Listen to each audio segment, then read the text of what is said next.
I don't know. We'll see later. But hey, nice to have you back. Got a good show for you today. But just a couple of things. You know, of course, you all know I used to, well, I say I work at the Wenatchee Police Department, but people say I drew a salary from there. But actually, I did do some stuff once in a while. But I once stopped this gal for DUI, you know, and I pulled her over and I had her get out of the car. And the way she was walking, I said, "Miss, you're staggering." And she looked at me and said, "Well, you're not so bad yourself."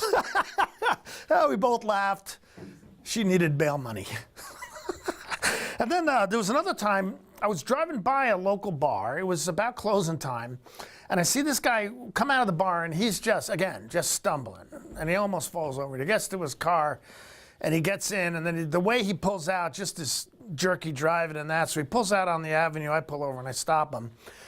And of course, I'm expecting that he's drunk. He's not. He is stone cold sober. I said, "So, hey, what are you doing? You know, you haven't been drinking, obviously. Why are you pretending to be drunk?" He said, "Well, I'm the designated decoy."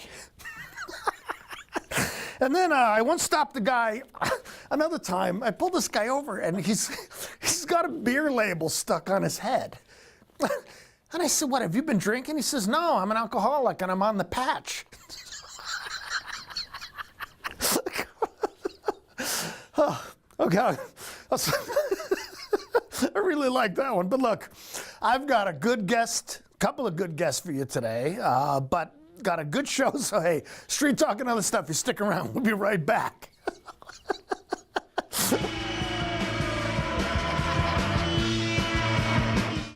Eastern Washington. It's a great place to call home and a great time to own a home. It's the ideal place to lay down roots for your family and your future. Gisa Credit Union thinks Eastern Washington is a great place to own a home, too. That's why we offer all kinds of home loans with personal attention every step of the way. We're your home. For home loans, we're Gisa Credit Union. This is State Representative Kerry Kandata inviting you to watch our new and improved 12th District 2.0 show. Now featuring more information on federal, state, and local issues in a leaner, faster format. Guest hosts John Wise and Shiloh Shower bring it all home with yours truly, Kerry Kandata. Why do we call it 2.0? Because just like me, it's the stronger, faster, and lighter version of today's politics. Also available on demand at ncwlife.com.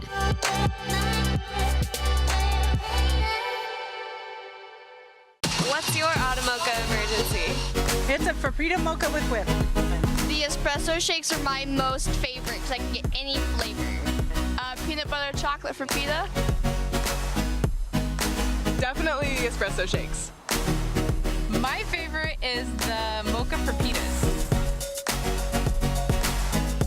A peach Red Bull.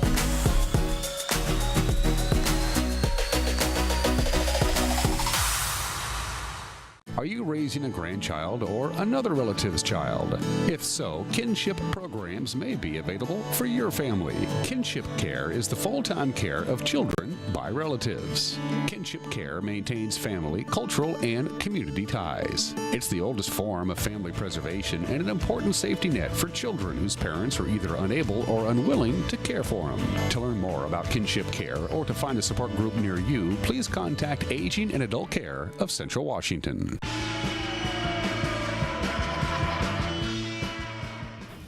Okay, nice to have you. Okay, street talk and other stuff with Mike Maddog. And I'm very proud to have my two guests today. First of all, Sergeant Adam Musgrove, Chelan County Sheriff's Office. Nice to meet you. It's actually the first time Adam and I met. And this, Chief Rick Johnson, Chief of Patrol, right? That's right. From Chelan County. Now, I like this guy. He and I used to work together with, well, we would go to the Wenatchee PD together, put on uniforms and do some similarity of police work. But I would work and you'd direct me around. Oh, that's right. Yeah, you know, I would tell you what to do. So, but nice to have you guys. Good to be Thank here. you. Thank you. Okay, Thank you. a little bit about yourselves. Adam, I don't know much about you, so yeah. You know, what's the story? Well, I was born in Hawaii. I grew up over in Oak Harbor, Washington. Okay. And from there, I graduated in 1996 from Oak Harbor High School. Joined the Navy right after high school. Oh, really? Okay, cool. What'd you do in the Navy? Yeah. Oh, I drove patrol boats. For cool. 34-foot patrol boats is what my specialty was. Oh, neat. And then from there, I did 10 years of active duty. And in 2006, I went to the Cedar Woolley Police Department, became a police officer in 2006. Worked there for about 6 years. My wife is from the area, and all of her family is from this area, so we transferred here, and I became Sheriff Brian Burnett's first lateral hire in 2012. Cool. Now, did you find your military experience translated okay into police work? I mean, was there much connection? Now, I got a specific reason for asking this, but you know. A little bit. I would say that the structure and just the rank structure and things like that was, but not a whole lot transferred over, in my opinion. Because I was a hippie back in the day, and not much of that transferred over to police. The ability to know what marijuana smelled like. Okay. All right, Chief. See, this show's going really well, isn't it? Now, Chief Rick, so far, my buddy Rick, you and I, we got a history. So go ahead, a little bit about you too. I'm a West Side kid. Went to high school over there. Yeah. Did the Central thing. Shortly after graduating from Central, started at Toppenish Police Department, tiny little police department on the Yakima Indian Reservation. Worked there for a little over 2 years. Right. Came to the Wenatchee Police Department, where I started under your tutelage in 2003. I taught you all the stuff that you needed to forget later when you went, Right, where I somewhere else, thought, right? I've never seen this before, and everybody told me, yeah, that's Magnotti, don't listen to him. Come on, I was fun to work with, though, wasn't I? You were a really good sergeant, actually. You cared about your people. I appreciate that. I learned a few things there about taking care of people and doing a little bit of law enforcement every now and then. Yeah, well, I loved working with you. You were a fun guy, kept it interesting. So I stayed at the Wenatchee Police Department about 13 years, and I came to the county just under 3 years ago. By that time, I had made my way to sergeant with the city, and 3 years ago, I came to the county as chief of patrol. And I've been doing that since. So both of you now are more of an administrative position. I mean, you still work patrol, right? I do, yes. Okay. Do you ever go out? Fridays I work swing shift, so I do Tuesday through Friday. Friday I do swing shift.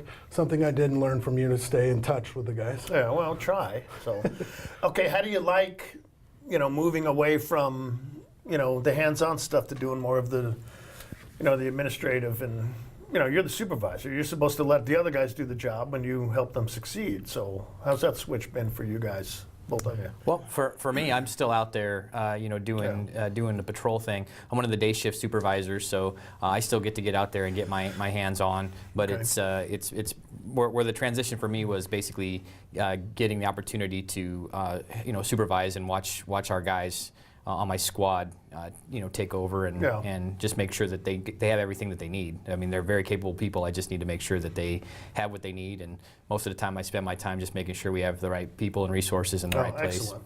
You ever have any trouble just stepping back? And I mean, when you want to step in there and you need to just let them do their job. So sure, absolutely. Yeah, I want to give those guys the opportunity and not seem like any type of micromanager. So I give them the opportunities to do that, and if they need me, I'm there. But as an FTO, a field training officer, you kind of get that. Get that out of your system, so I don't have to jump in right away necessarily. I give them an opportunity to do what they need to do, and we could debrief later. Yeah. Now, and most of your job is administration now, right? It is about 95%. Okay. And I deal a lot with hiring, recruiting, equipment as far as approving purchases, budget-related stuff for the county. I have to approve it, and then it runs further up. But it's my job is almost nothing like what being a sergeant or a patrolman was. You need that experience, I think, to have credibility in making your decisions, and it helps with the knowledge base for the decisions you're making. But my day-to-day operation looks nothing like what Adam's does. Mine is, a whole lot of emails, of course, and then we do at an agency our size, the internal investigations are going to fall upon the administrative staff. So we spend some time doing that. Whether it's a line level complaint, it would go back to the sergeant. It runs through us, and if it's something more serious, we're going to do the investigation and go from there. For people testing to come into law enforcement, a lot of them contact us first. We're the face of the agency, trying to sell our agency, get them to apply, especially lateral candidates like Adam, and sell them on what we're doing, sell them on how we're doing it, and get them to work for us. Okay, now a lateral candidate, just explain briefly what that is so people know. A lateral is someone with 2 to 3 years experience is your general lateral, but more up to 10 years. We don't get very many laterals out of that, but they've already been to the police academy, they've already been trained at another agency, and they're looking to go to an agency that hopefully has some more opportunities for them. It can be pay related. Yeah, and you're looking for that type of, entry, people who are coming to work because, costs less. You don't have to send them to the academy, and they can actually almost start working right away, but they still go through the FTO program, right? Field Training Officer program. Yes, I was actually under one of the first laterals that is going through a full 3-month FTO again. Yeah. Before I got here, they were doing a 2-week field training and then setting them loose. And when I got hired on, I was one of the first to go through the full 3-month. Yeah, 2 weeks isn't. You don't learn the area in 2 weeks, right? So now, how many districts does the county have as far as patrol-wise? 3 districts. 3, and what are they? We'd call it a west, which is basically monitor area west of Lake Wenatchee, Blewett Pass, Leavenworth, and then the valley, which is going to be Wenatchee area, Old Station, Malaga, all the way to Eniat, and then the north, which is everything north of Eniat. And do you have 24-hour coverage now? Okay. We do. See, that's how long it's been since since I retired. We've had 24-hour coverage since I've been around. Okay, all right. And since I've been around even the city. But we do generally 2 to 3 guys per area. We have 9-man squads. Right. But there's people off for vacation, injury, training. So we run 7 minimum, 6 sometimes during the day, but 7 at night. Okay. And how big is the sheriff's office? How many personnel do you have? Commissioned personnel who? 60 fully commissioned, 2 limited commissioned because we're doing the courthouse and court campus security. Right. And then we have about 12 non-commissioned. Okay. Okay, do you still have like a civil deputy who just does the paper service and that type of thing? We do, yeah. All right, okay. And that's one of the non-commissioned spots, but it takes a load off the deputies having somebody out doing that. Yeah. And that's, there's a lot of paperwork, a lot of paper service that has to be. This is no contact or actually no contact orders or domestic violence in there before that. And we're getting technical here. Sorry. Your people don't care about that. No, they don't. But, restraining orders, protection orders, that type of thing. Do you do standby assist too for people who, okay. Yes, we still do that. Okay, because I do recommend those to some of my clients. I still have some clients in common, once in a while. So, matter of fact, I told the guy recently that he needed to contact you to go to his house to pick up his toothbrush. Did he do it? So I don't know. I don't know. I warn them. I tell them, don't fool around with these orders and that type of stuff. Okay, so how's the Sheriff's Department doing? Where's it going? Good, really good. Because this is a tough time for law enforcement. It is. For police officers. So. We're definitely under the microscope like everybody else is. And I think that's all facets. That's from the patrol guys out working the street are under the microscope, to your administrators are under the microscope. Are they fiscally, being fiscally responsible with taxpayers' money and not wasting it on, programs that are worthless? So I'll let Adam, you want to talk a little bit about, what it is to be under the microscope? Sure. Things that have changed most recently is, we've got a lot of people out there with the cell phone cameras that want to be get into the mix of everything that's going on.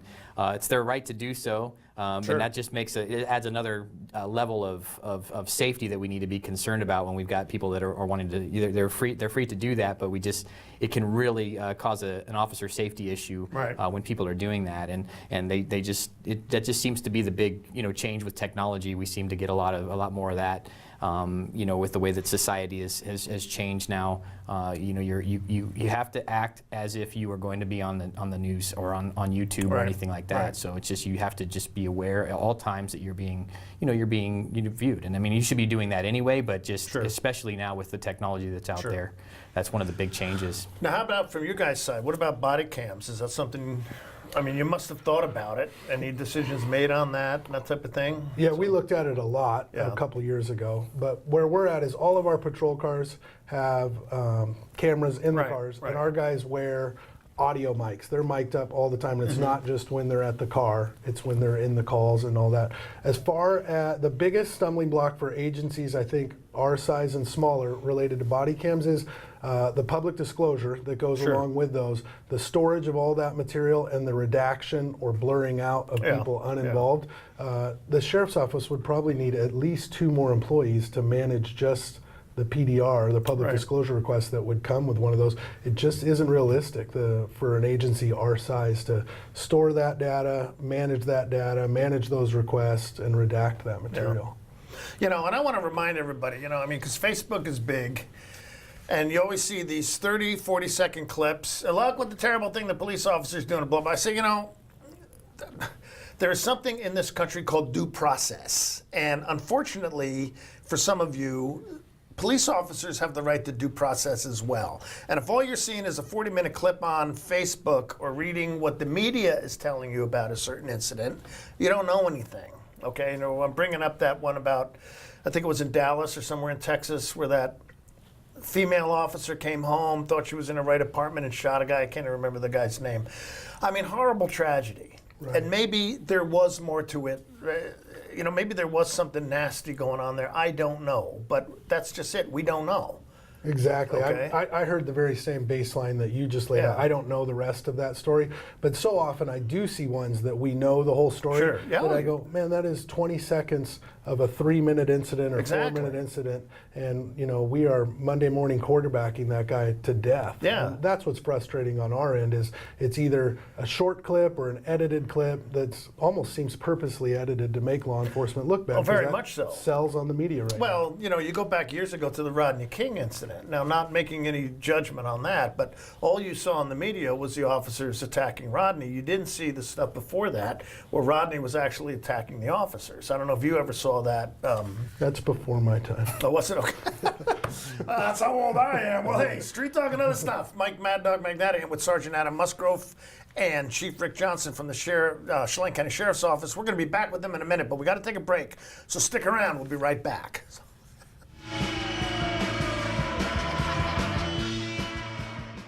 Hey everyone, Fletcher and Amy Ellington here from Live It Up. In the investment world, ROI stands for Return on Investment. Well, how does better health, better wealth, and better relationships sound for ROI? Join us every week right here on NCW Life and learn how to invest in the most important asset, you. We're going to answer your questions and provide some weekly inspiration so you can create a life that you love. Join us on Live It Up. Hello, Wenatchee Valley. Christian Chelan here with Bay Equity Home Loans. Let us make your dream of home ownership a reality. We're here to guide you through the loan process every step of the way. Check out our convenient online application. Bay Equity Home Loans in Wenatchee, your home for loans. Stop on by or give us a call today.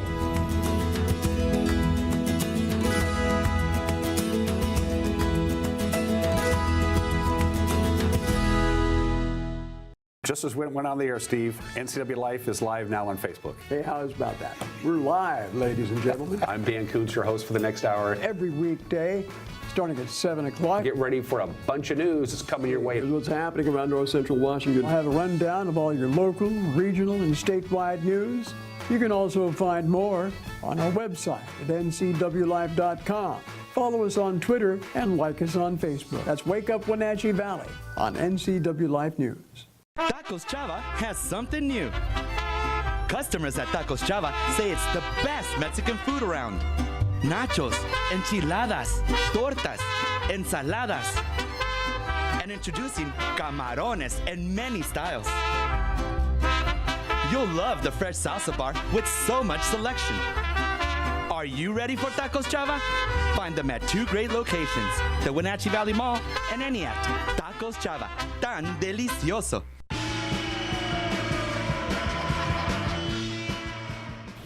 Okay, we're back. Street Talk and other stuff. I'm with Sergeant Adam Musgrove and Chief Rick Johnson from the Chelan County Sheriff's Office.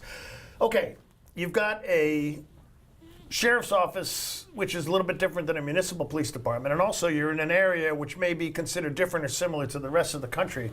So what is unique or similar about the sheriff's office here in this community to, you know, police work in other areas? So Well, I would say that one of the biggest eye-openers for me coming from a city agency where you had backup units there within just a few moments.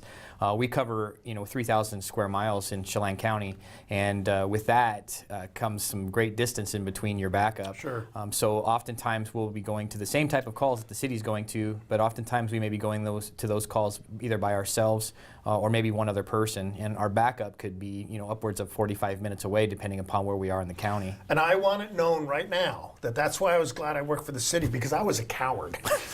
I didn't want to do anything alone. I mean, some of those guys are big, and some of them are nasty. And here, I'm a nice peace-loving ex-hippie, They're not all happy to see us. No, not always, but I'm sorry.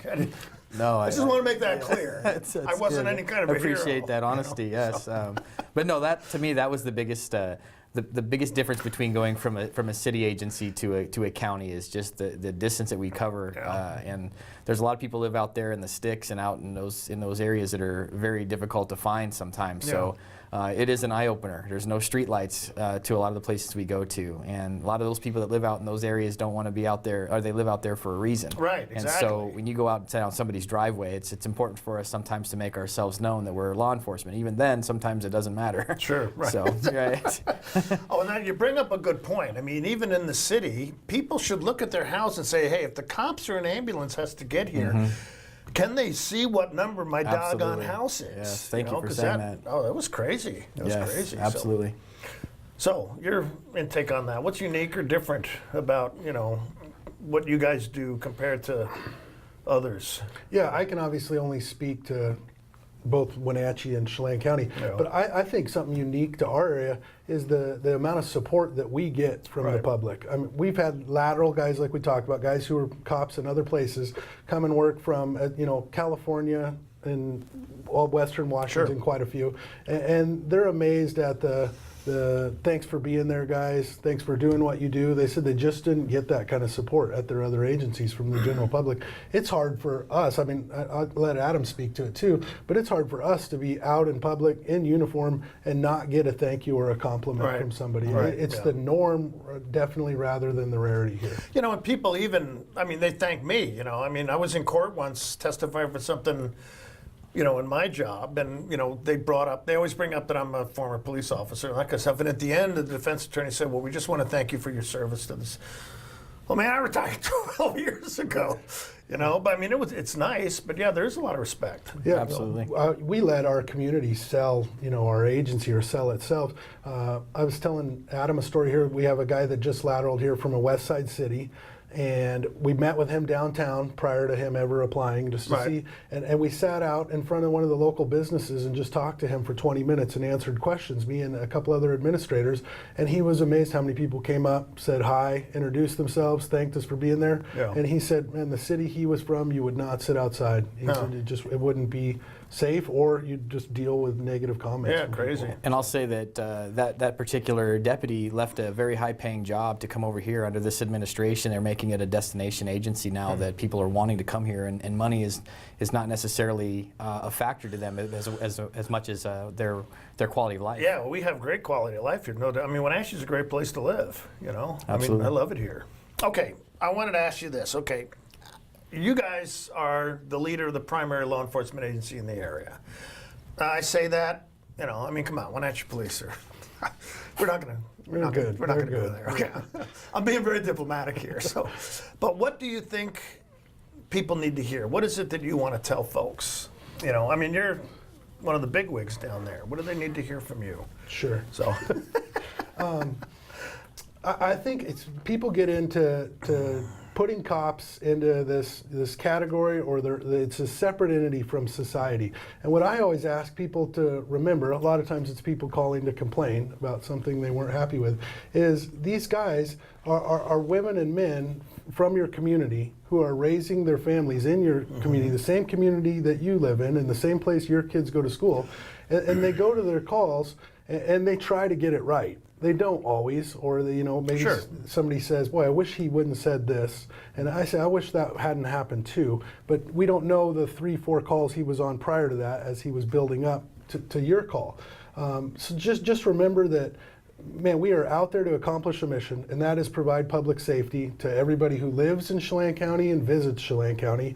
And we'll accomplish that mission. We may stumble along the way, being humans that we are, but these are your brothers, sisters, cousins that are out there doing that job, and they're human. And I just ask people to remember that and know that we're going to get there, and we'll get it right, and we'll accomplish the mission, but just let us do our thing. Yeah, I mean, I always thought that was important too. I mean, back, again, in the old days, I mean, cops wanted to isolate themselves.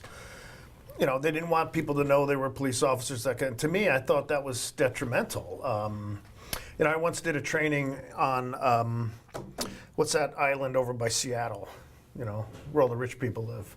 Bainbridge, Vashon? No, not Mercer Island? Mercer Island, right. I once did a training on Mercer Island. One cop who worked for the Mercer Island PD actually lived on Mercer Island. And I thought that's terrible. You don't want your police force to be a hired bunch of mercenaries coming into your community. But hey, we got to take a break, but I'm talking with Sergeant Adam Musgrove and Chief Rick Johnson from the Chelan County Sheriff's Office. We're going to have them back just for a minute or two after this break, so stick around. We'll be right back.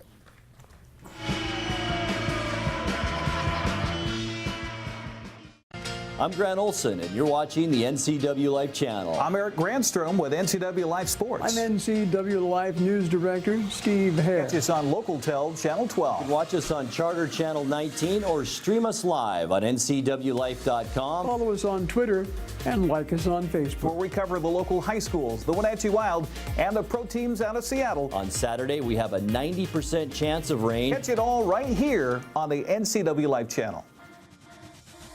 Looking for a hands-on, high-demand job? Now is the perfect time to get trained for a career in manufacturing.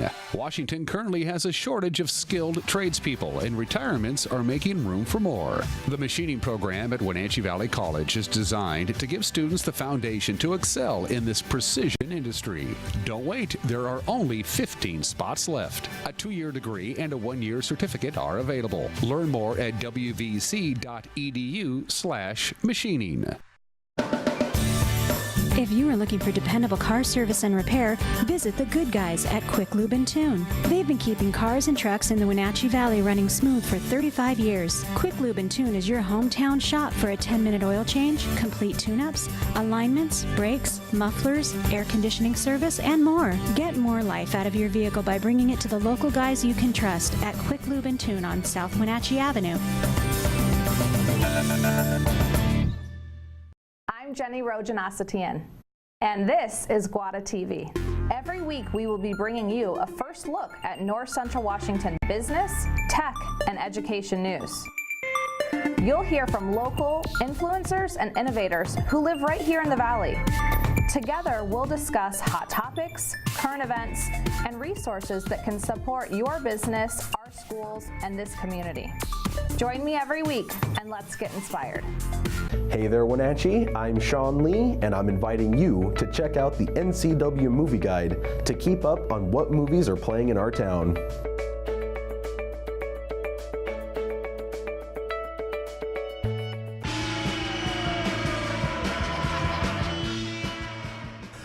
Okay, Street Talk and other stuff. Mike, Maddog, Magnotti, we're back. And gentlemen, I just want to say, look, thanks very much for what you do. I mean, police work is a great job. You know, it's very rewarding, but it can be really boring at times. But, I mean, I used to tell people that. I mean, 95% of the time you're driving around doing nothing, and all of a sudden, everything comes down. I used to say we made 95% of what we earned for 5% of our work. At least, yeah. You know, I mean, that's the biggest thing is the monotony of waiting for something to happen. But it's also, you know, Joseph Wambach said that it's the emotional stresses that's put on us that makes police work one of the most dangerous jobs. So I appreciate it. Appreciate what you do. Appreciate you being there. Okay, well, thanks for being here, Sergeant Musgrove. Thank you very much. Chief Johnson, always good to see you. Yeah. You know, say hi to your wife and kids. You say hi to your wife and kids too. Tell them I said hi. I will do that. But hey, Street Talk and other stuff. Mike Maddog Magnotti. I will be back next week. Actually, a friend of mine who I used to have on my radio show, Dr. Serena Fiaccio, will be here. She is a sexologist. And we're going to be talking about some interesting stuff. So make sure you tune in for that. And remember, tonight, that football team that we watch, you know, we saw them doing something last week. It wasn't really playing football. So they tried. It was close. the score was close, but not the way they played. But maybe we'll see them play football tonight. But hey, Street Talk and other stuff, thanks for tuning in. We'll see you next week. Bye-bye.